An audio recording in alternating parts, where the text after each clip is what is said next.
آج ہفتے کے دنوں کے بارے میں بات کرتے ہیں کہ ہفتے کے دنوں کے جو نام ہیں وہ کہاں سے آئے ہیں۔ اتوار سے شروع کرتے ہیں، وجہ اس کی آخر میں سمجھ آئے گی۔ اتوار جو ہے یہ نکلا ہے آدتیہ وار سے۔ سنسکرت میں آدتیہ سورج کو کہتے ہیں، یعنی کہ مطلب میں یہ سنڈے بنتا ہے۔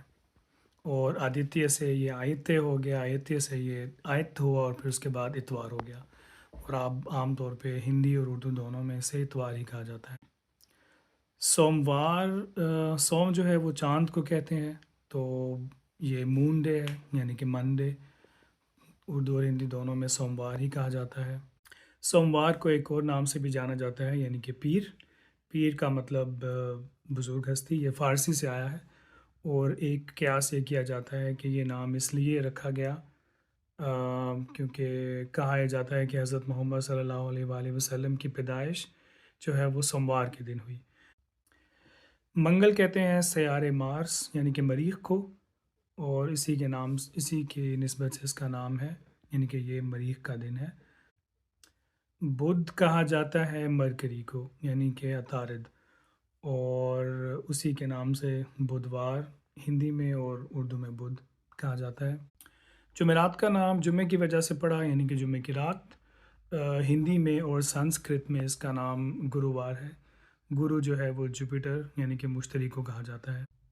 جمعے کا نام جو ہے وہ ڈائریکٹ عربی اور مسلم انفلوئنس سے آیا، جس کا مطلب ہے اکٹھا ہونے کا دن، جمعے کی وجہ سے، جمعے کی نماز کی وجہ سے۔ ہندی میں اور سنسکرت میں اسے شکروار کہا جاتا ہے۔ شکر کا مطلب ہے وینس یعنی کہ زہرہ۔ ہفتے کا مطلب ہے ساتواں دن۔ ہفت کہتے ہیں فارسی میں سات کو، وہیں سے ہی آیا ہے۔ یہ ترتیب کے لحاظ سے آخری دن بنتا ہے۔ سنسکرت اور ہندی میں اسے شنیوار کہا جاتا ہے۔ شنی کہتے ہیں سیارے سیٹرن کو، یعنی کہ زحل کو، اور یہیں سے سیٹرڈے بھی ہے۔ ہفتے کو ہفتہ بھی اس لیے کہا جاتا ہے کہ اس میں 7 دن ہیں، چونکہ ہفت کا مطلب 7 ہے۔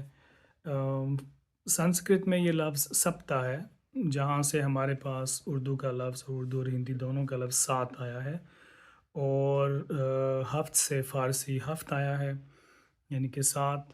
اور سبت سے ہی ہمارے پاس انگلش کا لفظ 7 آیا ہے، اور لیٹن کا سیپٹم آیا ہے۔